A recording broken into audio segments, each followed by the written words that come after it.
Good, man. All good. Right on. Well, it's good to see you guys. Can you guys believe that this is our last call for Success Principles? That it's been 16 weeks already? Isn't that a Yeah, little we're surprising? Or are you guys thinking, oh, this is dragging? When is this going to end? No, it caught me off guard. I'm like, what? Already? It always does, though. Right. I know. Me too. Flies by, huh? Yeah.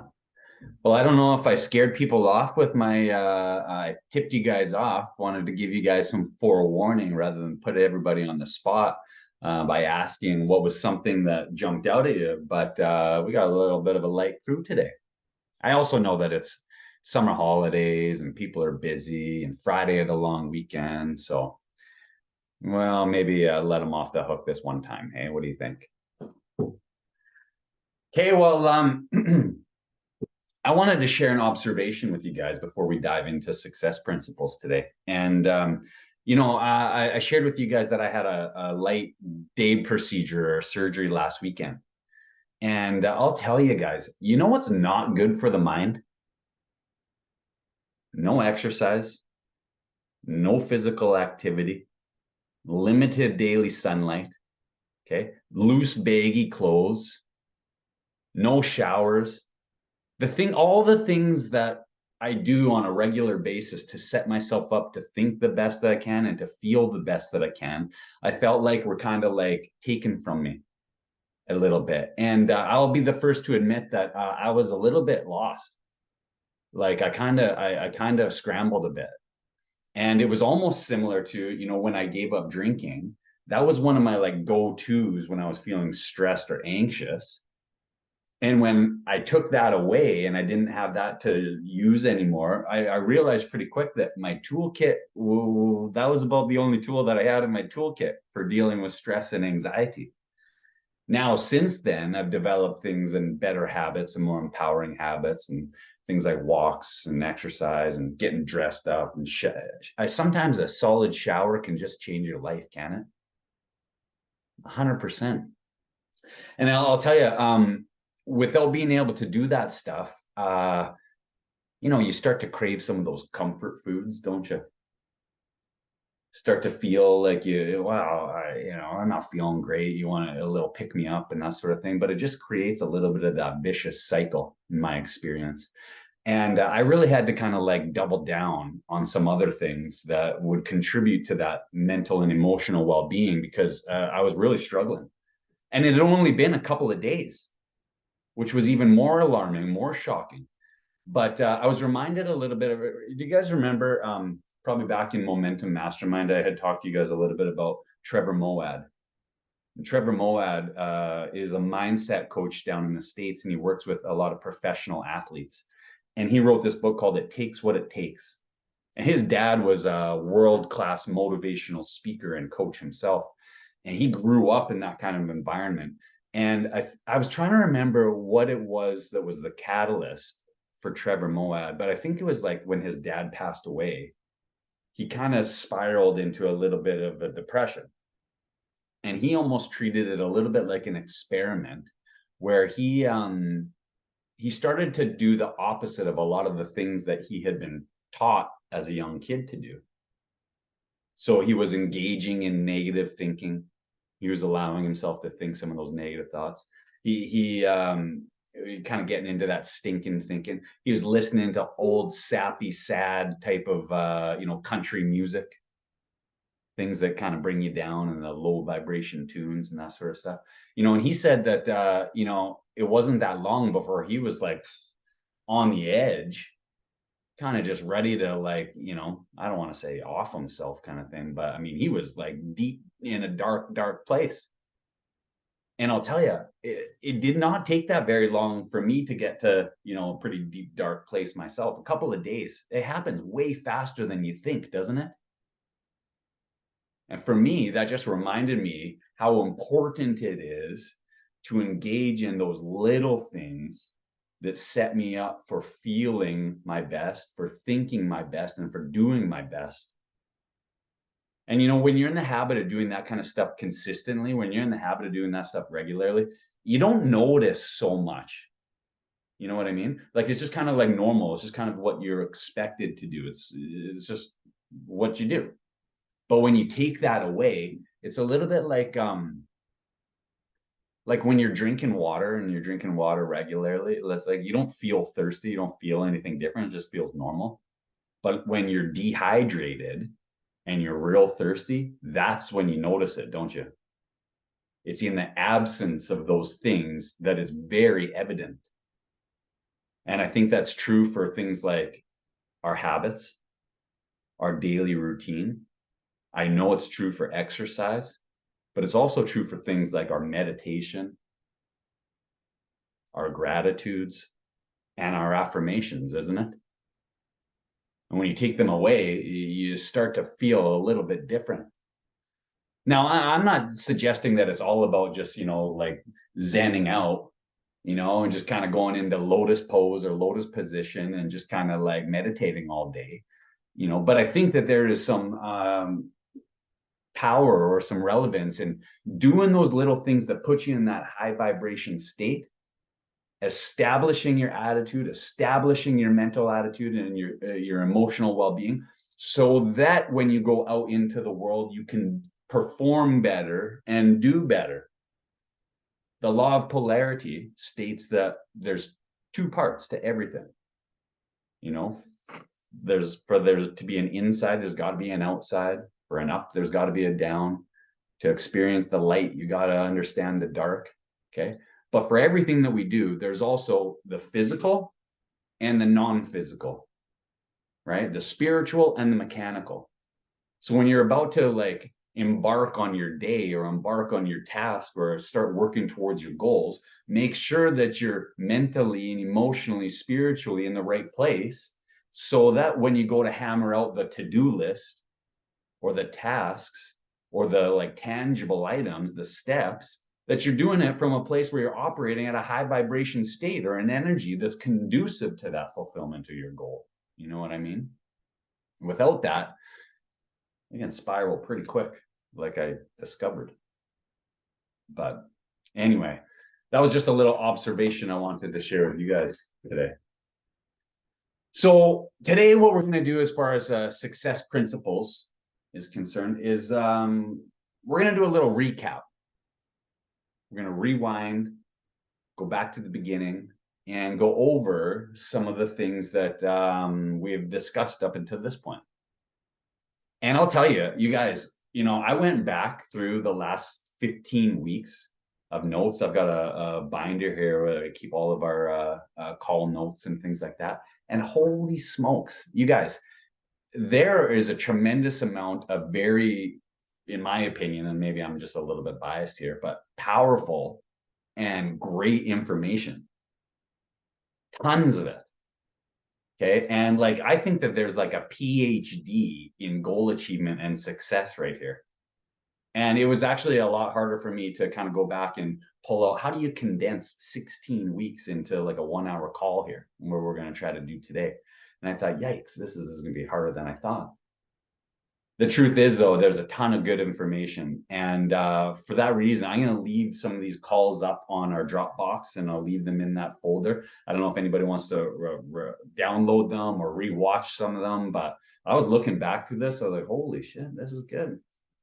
But again, maybe I'm just biased.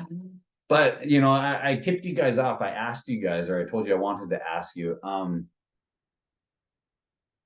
the truth is that one of the best ways to learn something is to teach it to somebody else.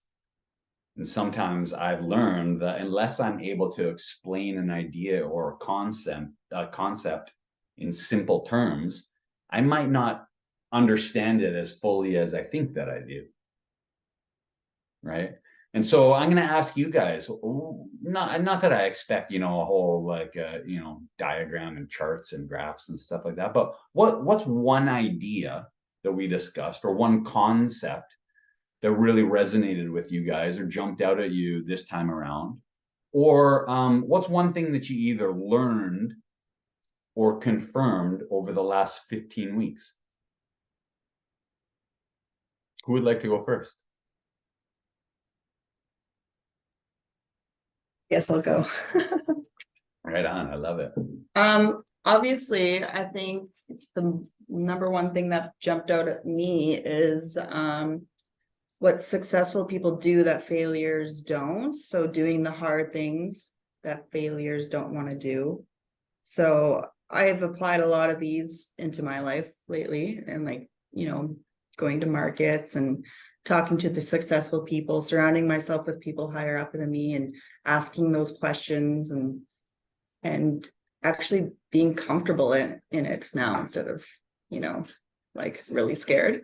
So, and persistence and consistency for sure. So going back to what you said there at the start, you said that doing some of those things that unsuccessful people don't like to do or don't want to do, huh?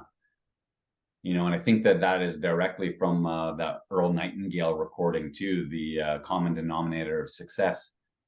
And he says that list is too long to like be specific here, but you said that some of those things would be like putting yourself out there, applying for some of those markets, and doing some of those things that are kind of scary and a little bit daunting. Mm-hmm. Right. Yeah. It's really interesting to me because he says that success is actually an unusual or an abnormal thing because it requires us to do things that we don't naturally want to do. And like I said, success and most of the things worth doing in life are always uphill, aren't they? And we don't get there by taking the path of least resistance. The path of least resistance always leads to low places, is what I say. And then you said persistence and Consistency.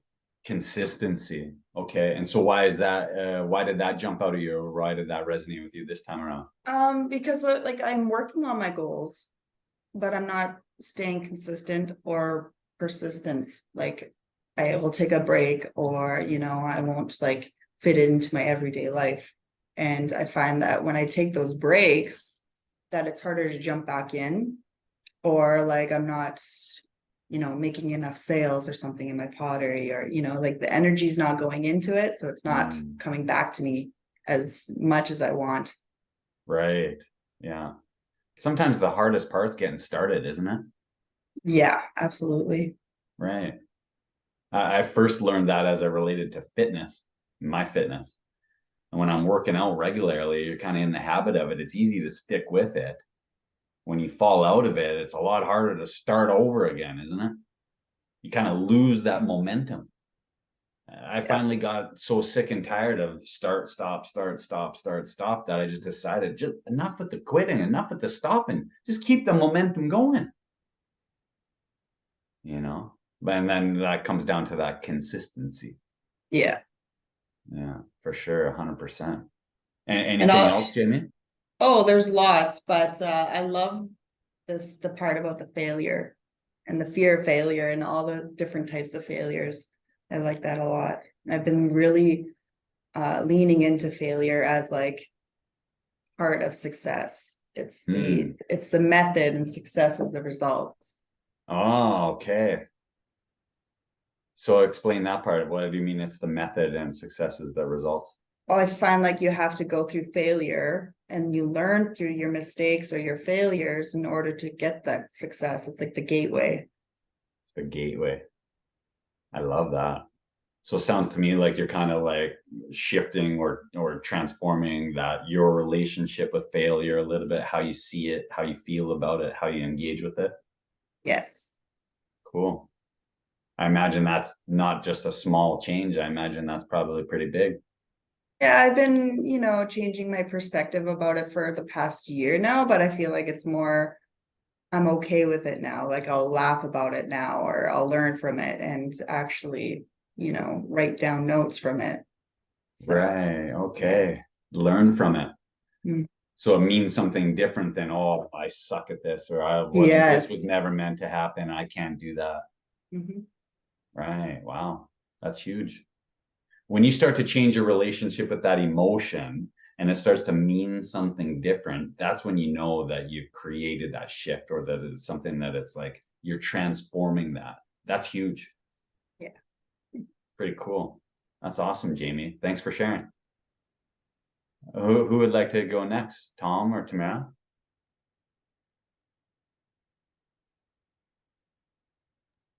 I guess I can go. Hi. Okay, right Oh, on. sorry. Yeah, Go go ahead. ahead if you want. Okay, I'll go. I can't. Okay, let's go with Tom and then Tamara. It was for me, it's not really one specific thing, but it's kind of been touched on. All the principles was the talk of like vibrations and frequencies and like what state you're in, kind of what you were talking about at the start of this call.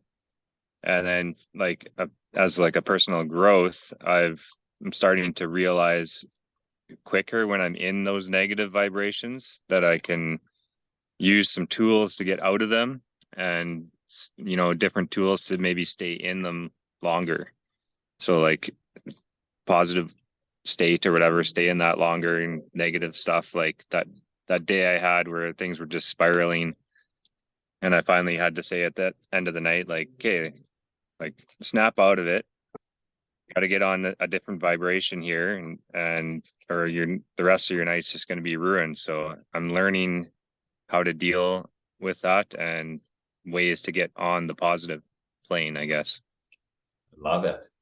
It sounds to me like what you're talking about there is like taking responsibility or taking ownership for your mood and your mental and emotional state. Would you agree?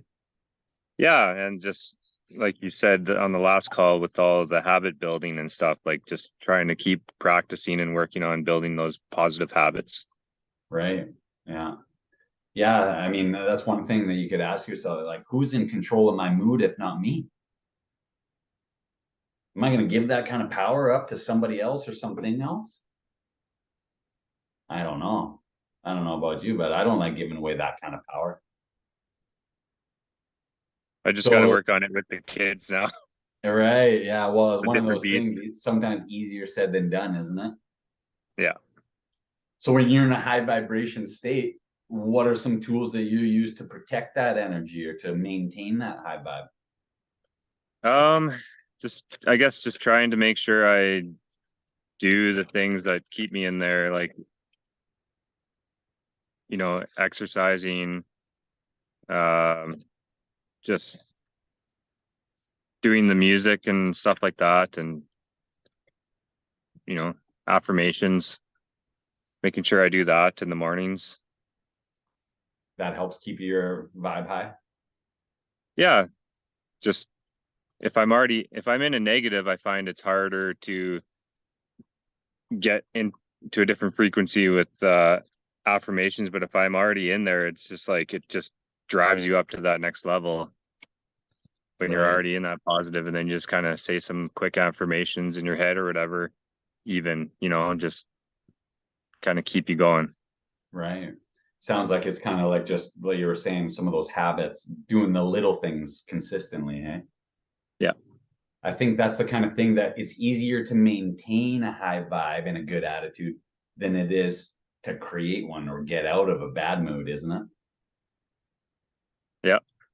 So for me, that just speaks to the importance of continuing, like Jamie's saying, consistently doing those little things that keep me feeling that way.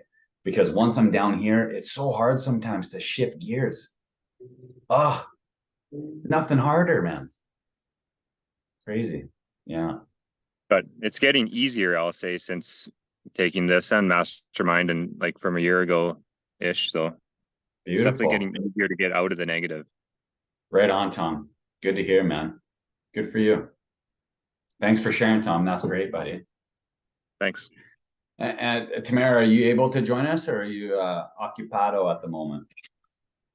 Yeah, no, I can speak to that too. I think a lot of mine is like Tom's, and just keeping that positive thinking and doing gratitude. It seemed like I looked around the room a lot to try to find gratitude, and what ended up happening was getting it inside and like putting it out from there and writing it down and then feeling it, because I've learned over the last few months that feeling of gratitude is different than just like seeing it or touching it. It's like when it's like emotional to you, you get a better result from it.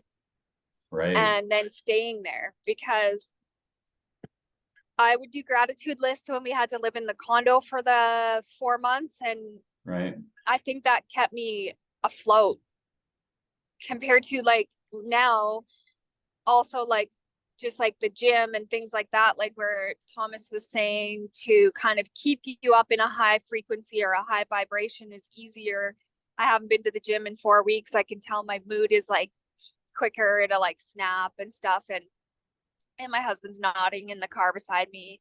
And but just like being able to stay up there, and then also my other thing was me 5 years from now, right? So who do I want to be, and like what does that look like, and becoming that person by just being that person now, and not like acting as if, but sort of like, you know, like I can see a vision of who I am down the road.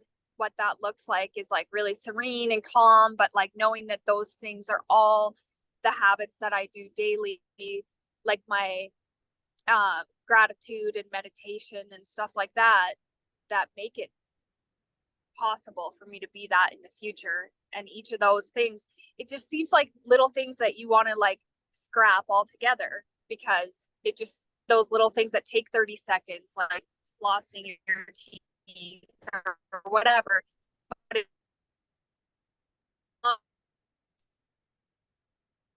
like it takes every day. And then what, to touch on what Jamie said, like that perseverance and the doing the hard things, or doing the things that you don't really want to do, so they actually work. And I am kind of having like a moment of clarity where I realize all those little things, they make a difference and they add up.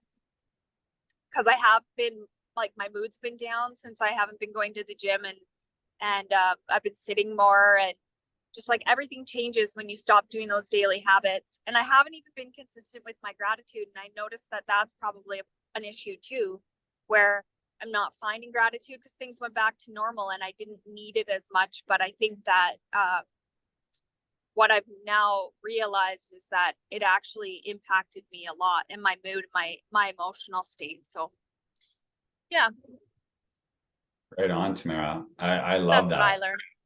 Well, that, you know, that's so powerful and it's so true. And, you know, I find that the things that are easy to do are also the things that are easy not to do, you know, and sometimes Yeah.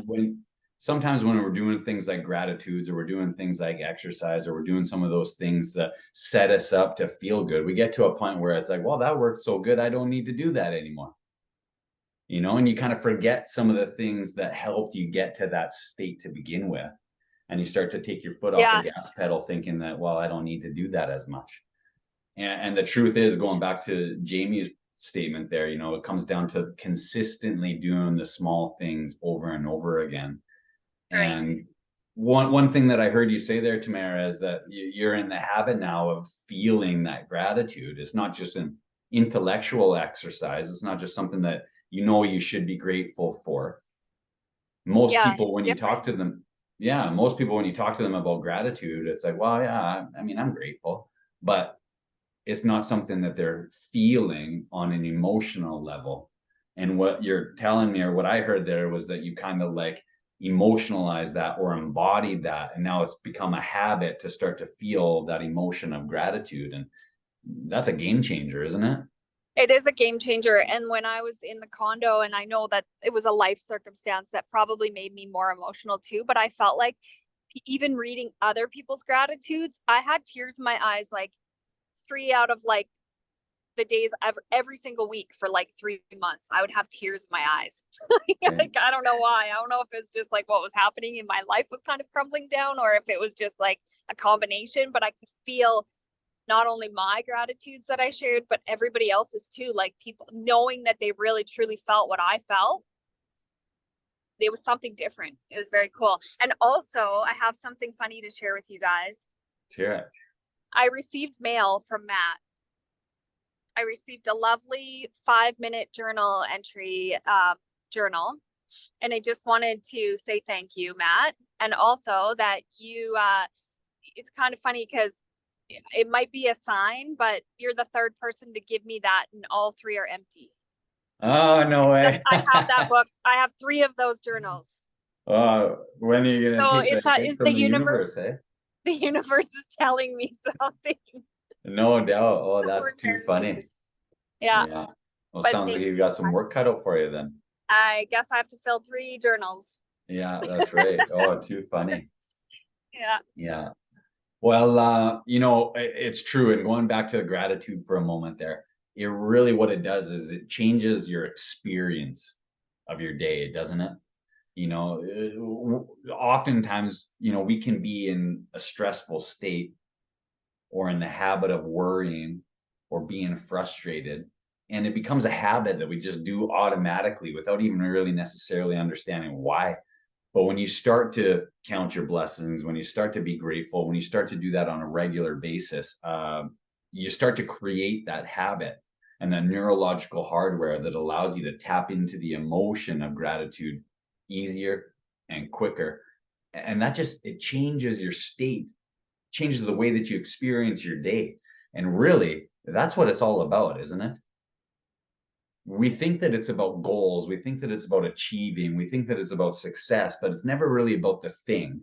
It's about how we think that thing is going to make us feel once we achieve it. And if we can start to tap into that emotion now, rather than, like Tamara said, waiting for some distant future version of that self, much better in my opinion. But to Tamara's point there too, I love the fact that she's starting to think, 5 years out. Most people don't think much further than next week, maybe even on the weekend, So just starting to have some of that forethought, I think, is really powerful too. But like I said, today we're going to talk about a bit of a recap, the last 15 weeks and some of the principles that really jumped out at me. And we started, if you rewind and go back to the beginning, talking about definite major purpose. A definite major purpose. Really, I mean, that's just a Napoleon Hill's way of saying, like, what's your goal? Right? What do you want? Where are you going? And one of the first essays that we ever read, the question in the very first paragraph was, every journey begins with the fundamental question, and that's, where are you going? Right?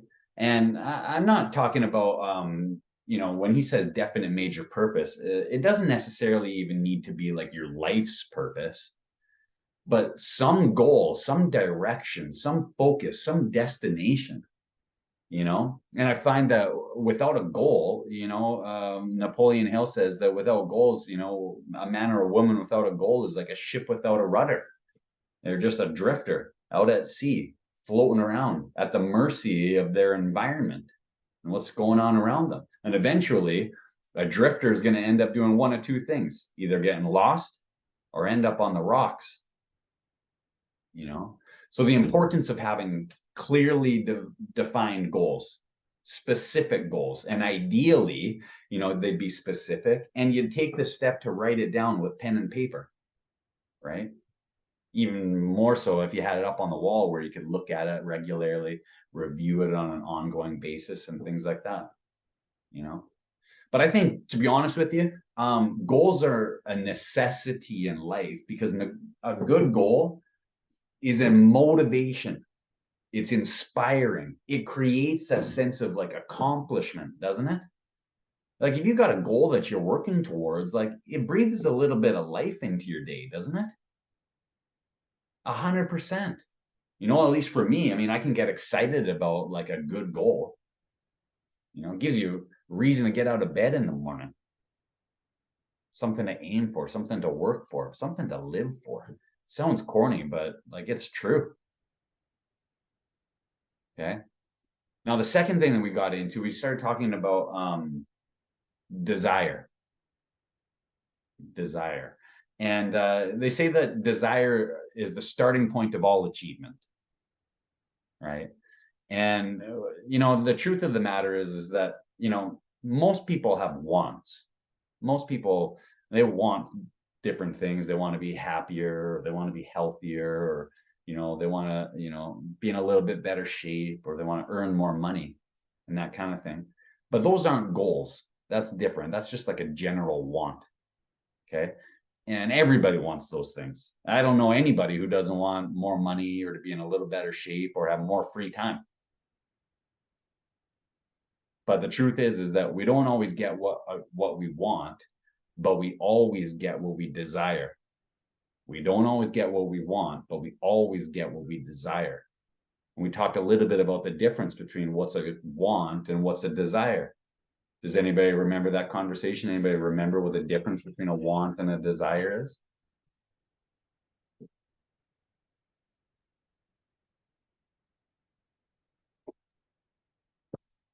It's like want is like, oh, I want to make money, or a desire is like a feeling or emotion of wanting, like, I want that, like I feel it, I need that.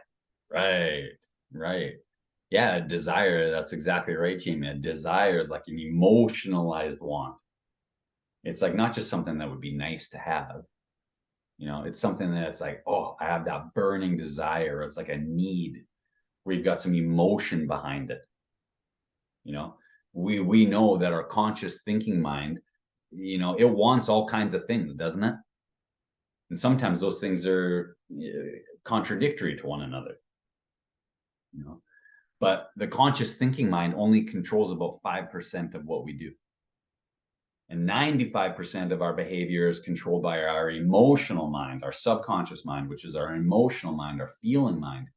So if there's something that you want, whether it's a goal or income or a fitness or whatever that might be, we got to attach some emotion to it. We got to get emotionally invested in the goal, because it's our emotions that drive our behavior, not our intellectual wants. It's our emotions that drive our behavior. And they talk about having a burning desire. And the truth is that sometimes we need to kind of like stoke that fire, don't we? We need to kind of like put some fuel on it, add some logs or some gas to that fire to really kind of like get it burning. And once it's burning, you got to protect it. You got to protect it from outside negative influences. Sometimes maybe even inside negative influences, don't you? And how do you get that fire going? How do you get that, fire of desire burning? Well, one tool that we talked about was Hebb's Law. And Hebb's Law is like writing out or listing out all of the reasons why your goal is important to you. And from an emotional standpoint, really starting to tap into that and remind yourself on a regular basis, like why this is important. What are the benefits? Because otherwise what happens is most people have the habit of focusing their energy on what they have to give up, on what they have to sacrifice, on the work that's required. Oh, it's going to be hard. Rather than focusing on the reward and the outcome and the benefits of doing that. Sometimes just being disciplined and reminding yourself why you started, so that when it gets tough, you can call on that a little bit.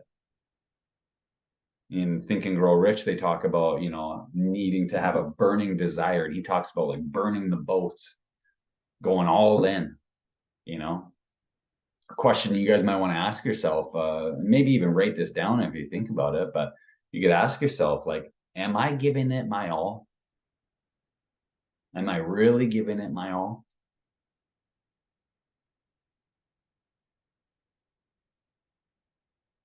Or maybe asking yourself, like, where am I holding myself back? That's a good question. Where am I holding myself back? Like I said, sometimes I think the best habit is the habit of asking yourself questions. Most people just don't create the time to do that, the time or the space. The next thing we talked about was the imagination, right? Napoleon Hill called the imagination the workshop of the mind. Now, the truth is that the imagination is a tool. We're all in possession of an imagination, and we talked about the 6 higher functions of the mind, right? And the imagination is one of them.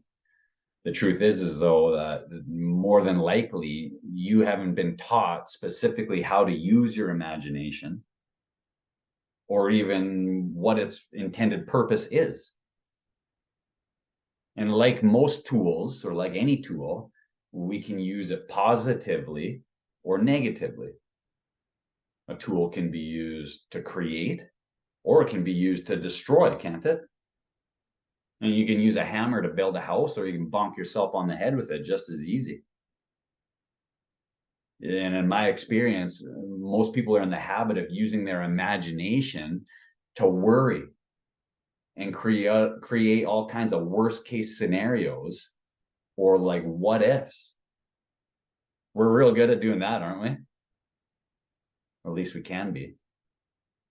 Most people aren't as good at imagining either a goal or a situation or a circumstance much greater than their current reality. Most people have a hard time imagining things much better or much different than they are right now, which is kind of sad when you think about it. But you know, that's why most people's goals reflect their current situation, just a small improvement. Most people shrink their goals to fit their current abilities rather than improving their mindset and improving their skill set to achieve what they'd actually love to achieve. They talk themselves out of that, or they think, well, it might be nice for some of those people, but I can't do that. It's not realistic. Forget realistic. Get out of here with that. You know?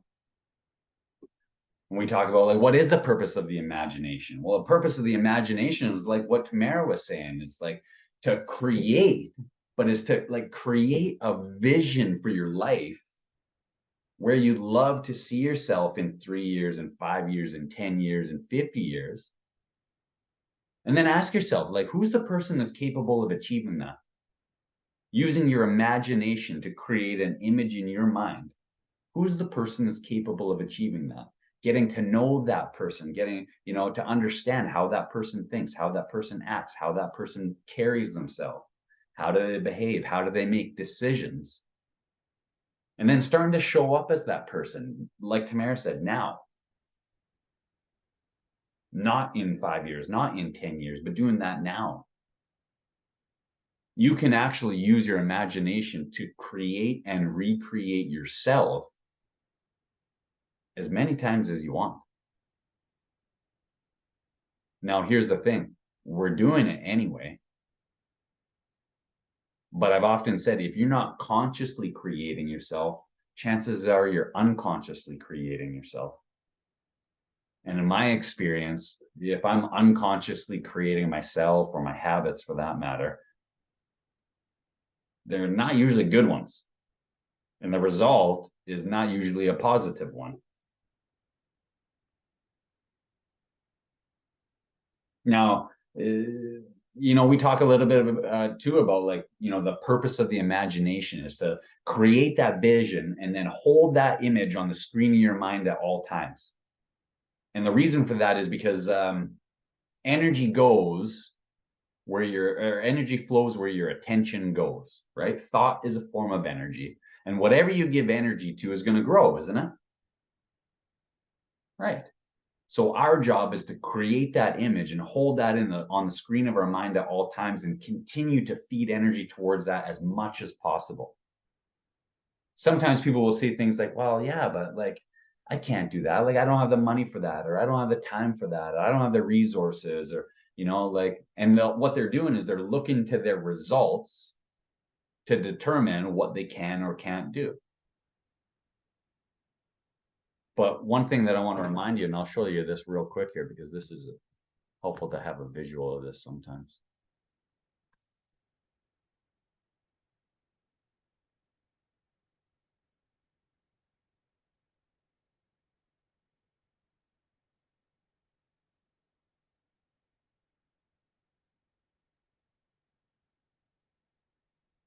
Okay. Your thoughts control your emotions. Your emotions influence your actions, and your actions are the responsible for the result that you get. Okay, you guys are fully aware of that. Now, what happens is we all have what's called our 5 senses, don't we? We got see, hear, taste, touch, and smell, right? And now our 5 senses are great for telling us where we are in relation to the outside world. but they're not great at telling us where we could go. Okay, they're great at informing us where we are, but our results are a reflection of our past behavior. Would you guys agree? Our results are a reflection of our past thoughts, our past emotions, and our past actions. Okay. Now, what happens is when most people are in a position where they need to make a decision, okay, they look to their results. They look to their results, and their results will say something like, well, I can't afford that, or I don't know how to do that. Okay. And they're looking to their results, and what happens is their results become their thoughts. They start thinking from their results and allowing their results to influence their thinking, which then creates an emotion, which then influences their actions and creates the same result. And so what happens is you end up repeating the same cycle, ensuring that you get the same results. So how do you interrupt that process or that, that cycle? Simple, not always easy, but what you do is you start to think and live in your imagination. You start to think about what's possible rather than what is. Okay, you start to live in your imagination. You start to see things as they could be, not as they currently are. And that's the only way that you can create a different result. That's the power of your imagination. That's the that's the power that you have with your imagination and with the higher functions of your mind, is to interrupt that cycle. Okay. Now, we've talked before about things like visualization. Visualization is a great tool. In fact, the visualization is a tool that bridges your imagination and your reality, isn't it? Sometimes people think that, wow, I don't have time to just sit and visualize or sit and daydream. But it's a lot more than just daydreaming. In fact, you're actually installing the neurological hardware that creates that future event. That visualization, the mind has a very difficult time determining what's real and what's not. And when you get into the habit of visualizing what it is that you want to experience, there's a part of you that is creating those future memories and installing that neurological hardware in here and in here. There's an essay called Preparing Your Place, where he talks about going psychologically to a place that you've never been physically. And that's really the only way that you can ever get there physically, is by going there in your mind first. I mean, if you can't see it, how the hell are you going to create it? So a question you might want to ask yourself is, am I using the power of visualization effectively? Or maybe another way of putting it is, could I carve out a couple extra minutes a day to visualize? I have a question. Sure. How would you describe the difference between visualization and getting things that you can think of and manifestation? Okay. Like what is like, maybe I already know this answer and I just can't think right now, but like when you manifest, to me, that's part of your visualizing, right? I don't know. Visualization can absolutely be a part of manifestation, 100%. Yeah. And the reason is because manifestation is, remember, the term that we use to describe the process of taking a thought and turning it into its thing, or the physical equivalent. Okay. Now, how do you do that? Sorry, go ahead. Oh, no. I'm just listening. Sorry. Okay. So manifestation is the term that we use to describe that process of taking a thought and turning it into its thing, or its physical equivalent. Now, visualization is a great way to be able to start that process.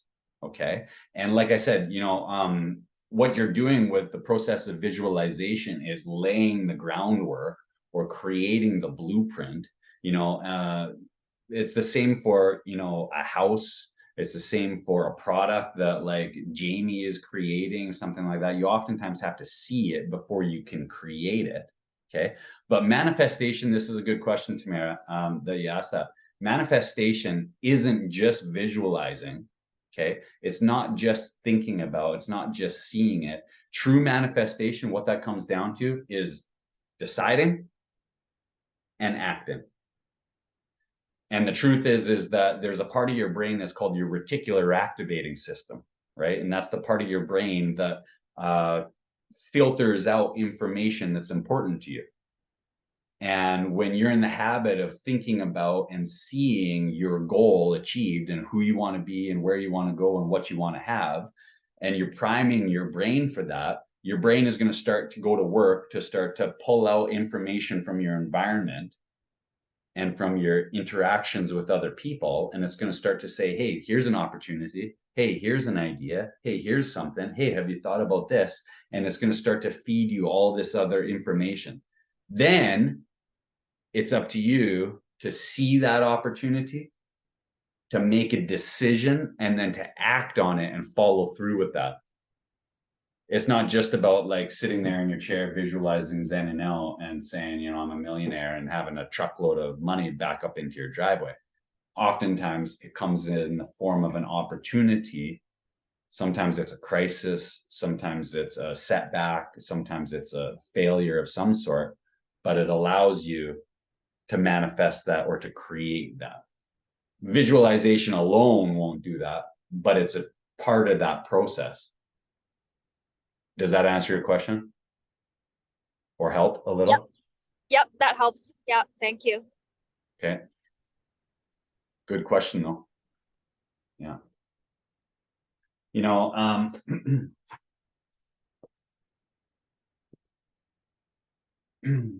yeah, I mean, a good couple of questions to ask yourself could be, well, am I doing my best to use that tool that's a visualization, or could I be taking a couple more minutes knowing how powerful of a tool it is to implement that into my day? You know, and the truth is, and we talked about this before too, that like the power of visualization is very real. And there's a couple of studies that have been done that like there was a study where they had a group of people who just visualized lifting weights, and then a group who actually lifted weights. And over the course of 12 weeks, the group that just visualized ended up increasing their strength by 13%. Crazy. Or the basketball study that was done where they had a group of people that practiced free throws, and then another group of people who just sat there and visualized practicing free throws, and then a group of people who didn't do shit. They just scrolled Instagram and did their normal thing. And the group that was out there on the court dribbling and practicing shooting improved by 24%, which is pretty good. Like that's, you know, that's pretty good. You know, but the group that just visualized doing the free throws and those shots improved by 23%, and they never even touched a basketball. So this tells me that it has real world application. And there's a reason why some of the world's most successful people, whether it's in sports or whether it's in business or whether it's just life in general, spend a little bit of time in their imagination thinking about what they want to create, what they want to experience, and who they want to be. Something to it, don't you think? I think so. Which leads me to actually perfectly, you know, kind of what Tamara was asking is to decision. Decision is one that I've had to wrestle with. Like I said, haven't always been a strong suit of mine. And decision making is something that I think is a process. It's something I'm continuing to work at. Okay. But the truth is, and Napoleon Hill says that it's the most important function of the mind. And that's because nothing positive or nothing creative, no creative endeavor can occur until you've made a decision. And he goes on to say that the most successful people are in the habit of making decisions quickly and firmly and changing their minds slowly, if ever at all.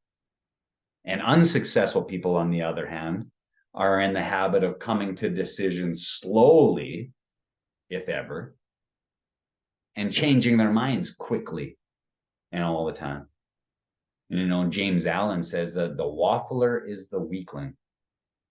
And that always jumped out at me and really resonated with me because, man, like I would go back and forth on ideas and, you know, should I, shouldn't I? Maybe I will, maybe I won't.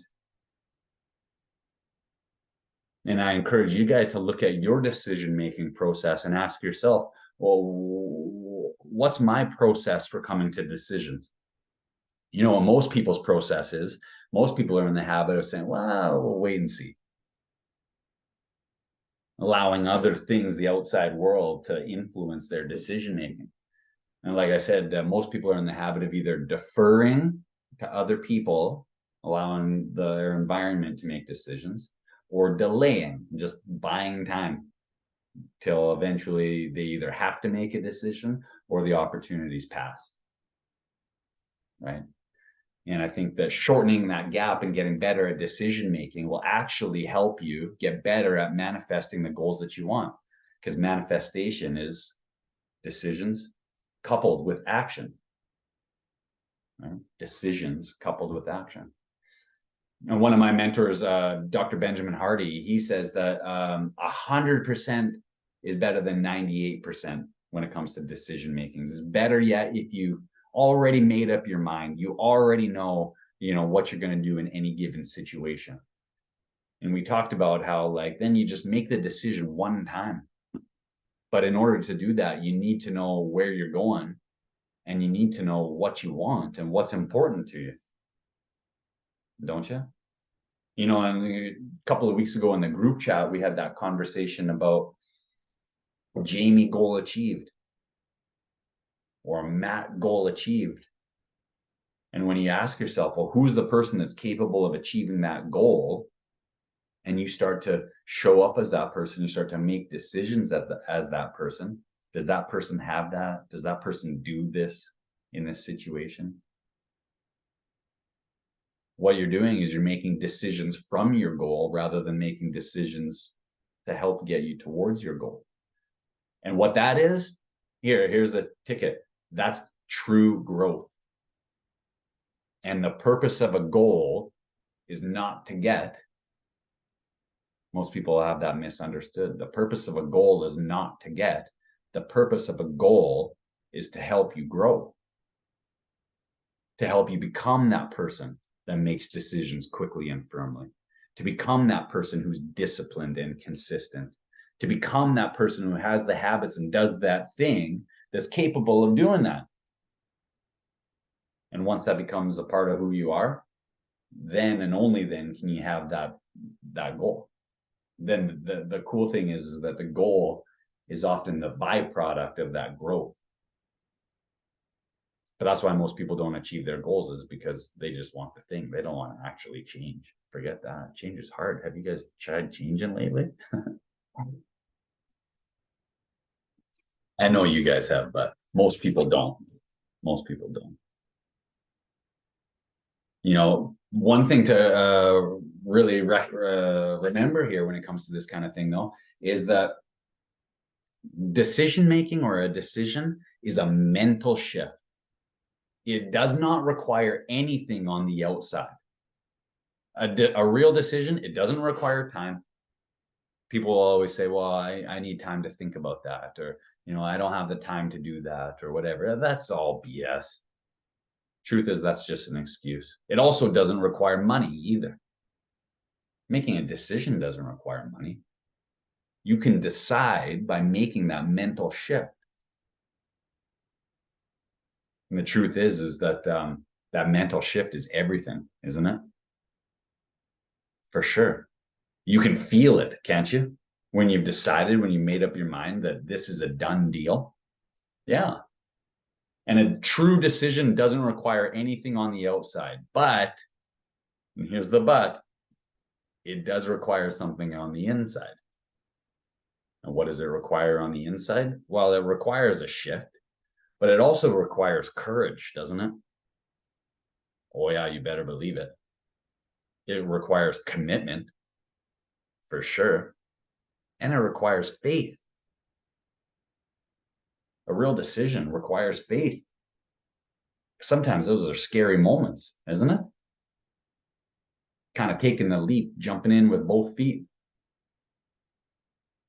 And faith was one of the things that, has been my biggest area of growth, or the biggest takeaway that I've learned from doing this work, is a new relationship with faith. And I'm not talking about like religion. I'm not talking about dogma. I'm talking about, like applied faith. It's funny. I have a friend. This is a friend that goes way back, like to high school. Actually, Tamara would know him. My buddy Cole Renhart. And he lives out on the island here too. And him and I will go surfing every once in a while. And I've had some really good conversations with Cole in the last while. And he grew up in a Christian household. He could probably read the Bible to you with his eyes closed. Okay. But Cole and I were having a conversation the other day, and it came up. He was like, we're talking about the difference between faith and applied faith. And he's like, I thought about it, and like, I don't even really know if I really believe this stuff. Like, because I started thinking about it, and like, I'd probably totally live my life a lot differently if I really truly believed this. And I thought, wow, isn't that an interesting observation? And it's true, isn't it? I asked you guys a couple of weeks ago, like, you should ask yourself, what's my relationship with faith? Does my behavior reflect that I have faith? If you couldn't have listened to any of the words that I was saying, would you be able to tell? Or what would I do differently if I had complete faith? What would I try if I had complete faith? And we talk about, well, what is faith? Well, faith is a strong belief in someone or something, right? And Napoleon Hill says that, really that comes down to a couple of things: faith in yourself, but also faith in the unseen, right? Some of the unseen forces that are working behind the scenes to help us achieve what we want. And one of the things that always jumped out at me was, he says that taking inventory of our mental assets and liabilities, you'll discover, and you guys can maybe agree with this or disagree, it's up to you, but you'll discover that your greatest weakness is a lack of self-confidence. This handicap can be surmounted and translated into courage through what? Through the aid of the principle of autosuggestion. Autosuggestion. And he goes on to say that faith is a state of mind that may be induced or created by affirmations or repeated instructions to the subconscious mind through the principle of autosuggestion. Right? It's a state of mind. And sometimes we've got to create that state of mind. And how do we do that? Well, repetition. The same way that you learned anything. The same way that you learn to drive a stick, the same way that you learned how to tie your shoes, the same way that you learn how to read and write, to create some of that confidence or that belief. Napoleon Hill says that faith isn't something that you get, it's something that you already have, but you just might be using it in reverse. What does that mean? Well, I think sometimes, people are pretty confident that it's not going to work out, or pretty confident that they can't do that thing. They can't have what they want. I know a few of those people myself, but I really like Mel Robbins' definition, though, when we were talking about how faith is belief, or like a confidence in yourself. That, Mel Robbins says that confidence is the willingness to try. Right? That comes back to that, faith in yourself, or that belief in yourself. And so oftentimes we think that the people who are achieving at the highest levels are more confident and more capable. And that's not really true. The truth is that, they oftentimes struggle with imposter syndrome. They're oftentimes anxious or scared or nervous, but they're willing to try. And turns out that's a pretty big thing. That willingness to step up and give it a shot. Bet on yourself. Throw it out there and see what happens. And in my experience, life rewards the brave. And when you're willing to bet on yourself and take action to step towards what it is that you want, the universe has a very funny way of meeting you halfway, doesn't it? Jamie, you just had some message from some people who reached out to you just the other day, didn't you? If that's not the universe meeting you halfway, I don't know what is. The really cool thing is that the more work that I do with this kind of stuff, the more it builds my belief, the more it builds my faith. I get an opportunity to witness all of your guys' growth and all of the things that cultivate your belief. I see all of that. And I've said before that your level of action can't surpass your level of faith, and your level of faith can't surpass your level of action. But when you take big steps towards what you want, you're rewarded. And that idea is often supported. And because of that, you develop more faith. It allows you to take bigger action. And it becomes this beautiful kind of upward spiral. Moving out to Souk was the biggest example in my recent history. And the reward wasn't just the lifestyle, wasn't just the house or the neighborhood and the beaches. The reward was that faith that, hey, you know what? Things do have a funny way of working out, man. It's unreal. I realize we're keeping you guys a little bit over time. You guys have like 5 more minutes. I'll try to make this quick. Yeah. Okay. We also talked a little bit about persistence. And like Jamie was saying, persistence, like, you know, is just another word for faith, to be honest with you. Because why would you persist? Why would you persist in something if you didn't have faith that eventually you could have it or eventually you could do it? Persistence is just another word for faith. And the truth is that everybody's going to have to pass the persistence test at one point or another. Everybody's met with some sort of temporary defeat, some form of a setback, or some form of a letdown. That's a part of life, isn't it? There's no getting around that one. But the test is, well, will you continue to persist in the face of that letdown or in the face of that temporary defeat? What are you going to do? You know, and Angela Duckworth, who's the author of that book, Grit, she said that grit or persistence is the #1 factor that separates successful people from unsuccessful people. She says that above and beyond, even at the highest of levels, it's that grit, that willingness to persist and to continue on in the face of failure that separates successful people from unsuccessful people, winners from losers, you know.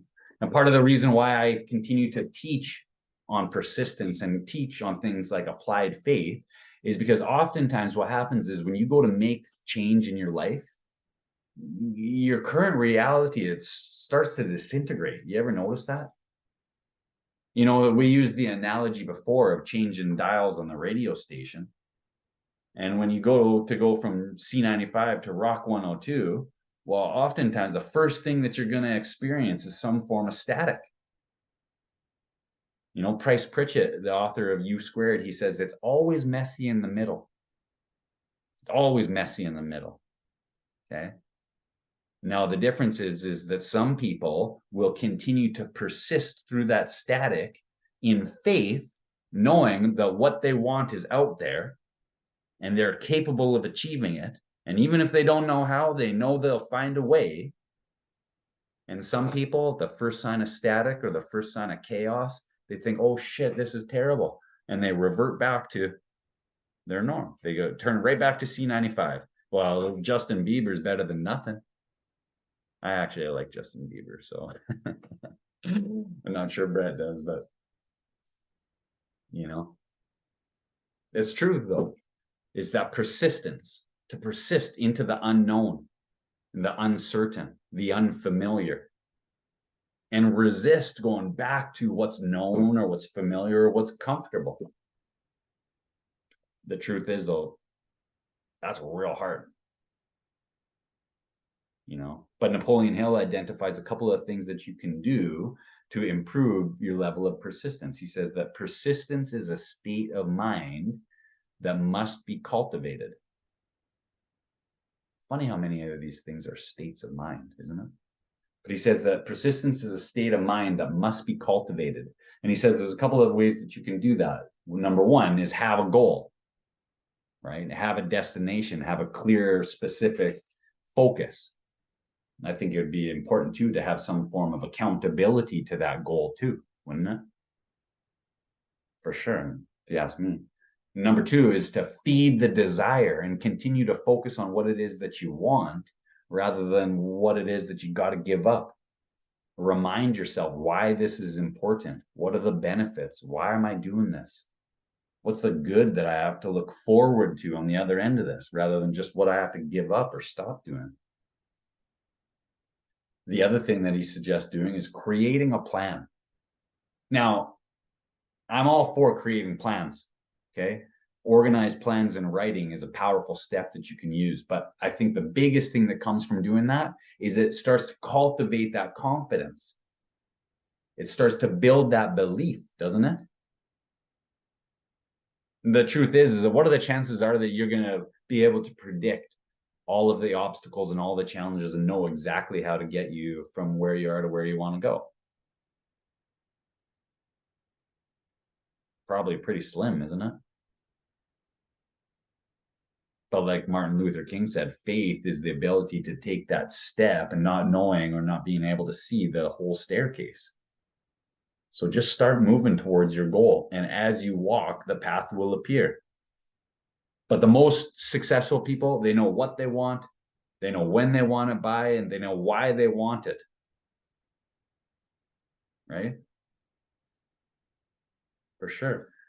And then I think that the accountability or surrounding yourself with people who are like-minded, who are positive, who are motivated, who are thinking on another level, the dreamers and the doers, the people who are taking inspired action. It's hard not to get caught up in that kind of energy or that kind of atmosphere, isn't it? I know for me, it's like, oh shit, I just don't want to get left in the dust. I better start doing something. Sometimes, you know, I've always been a sucker for peer pressure. That's the truth. I've always been a sucker for peer pressure. Sometimes though, there's positive peer pressure and there's negative peer pressure, isn't there? When I hang around people like you guys who are motivated and inspired, it makes me want to reach for more too. And the truth is, you can't overestimate or can't overstate the importance of your environment. You know? Then he talks about the importance of having willpower. Willpower to do what? Not to fend off or not to like say no to the sweets, but willpower to focus your mind on what it is that you want. The power of will to hold that image on the screen of your mind at all times, and don't allow your paradigm to suck you back. Don't allow the people around you to talk you out of your dreams. Don't allow your problems to deter you. Focus on what you want and do everything that you can to keep that on the screen of your minds at all times. Energy flows where our attention goes. And sometimes when a problem crops up, we think that we need to pour all of our energy and all of our attention thinking about, talking about the problem. We think that it's getting somewhere and it's not.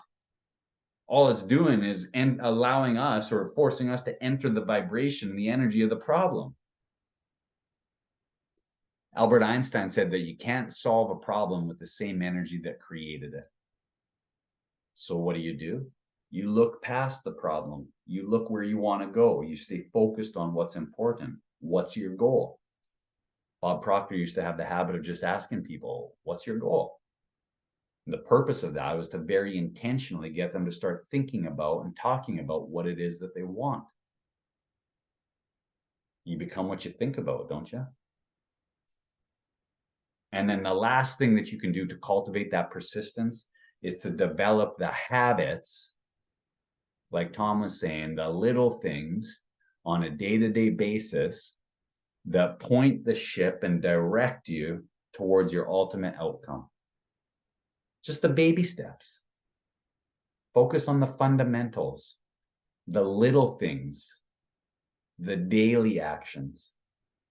And I always say that if you take care of the little things, the big things take care of themselves, don't they?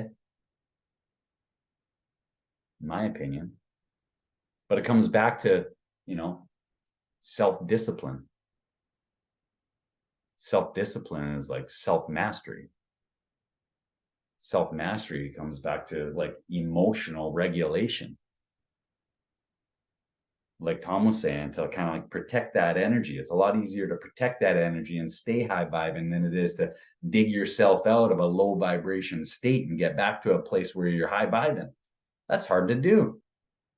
So do the things that you got to do to protect that state and stay high vibing. Now, this is kind of like exactly what Jamie was saying, but successful people are in the habit of doing continuously or consistently, while unsuccessful people are in the habit of doing occasionally. But for me, I got to be forgiving and quick to forgive myself and be kind to myself and not beat myself up if I fall off. Just remind myself that, hey, I'm imperfect. I'm far from perfect. I'm doing the best that I can. And if I fall off, catch myself and get right back on track. And over time, that time gets shorter and shorter and shorter and shorter.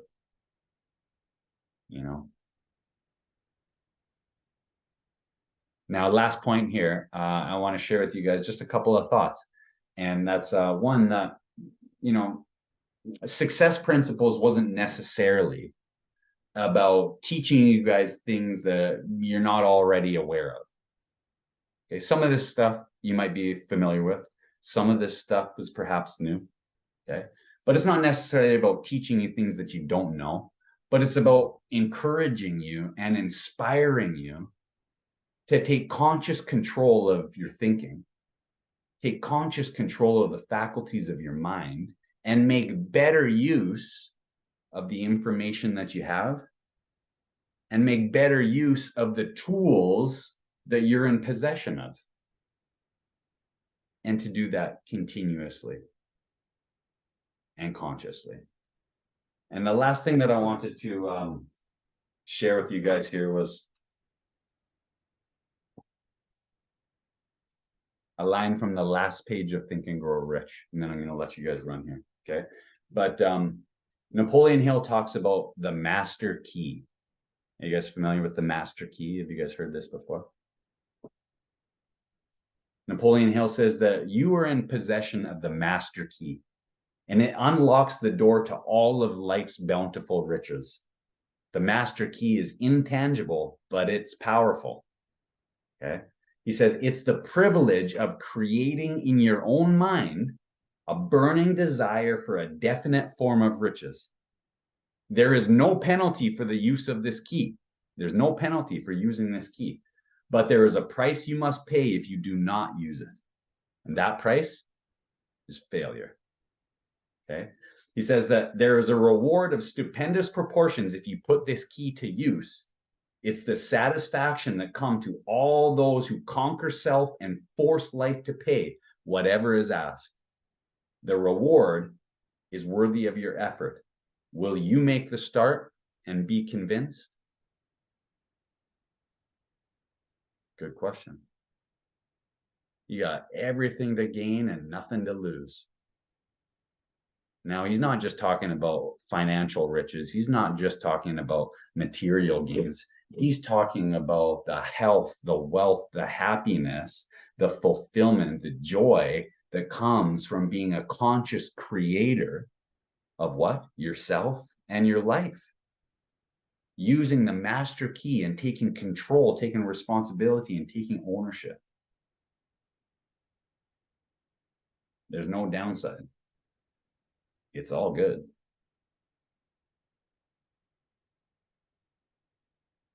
So I realize I kept you guys a little overtime here, but hey, I wanted to say, as always, I appreciate connecting with you guys. You guys rock. I can't believe that 16 weeks has flown by already. It blows my mind every time, but I'm looking forward to connecting with you guys again soon. You know, it's been an absolute pleasure, and yeah, I'm really you know, pleased and grateful that we've had this time together. So any questions before I let you guys jump?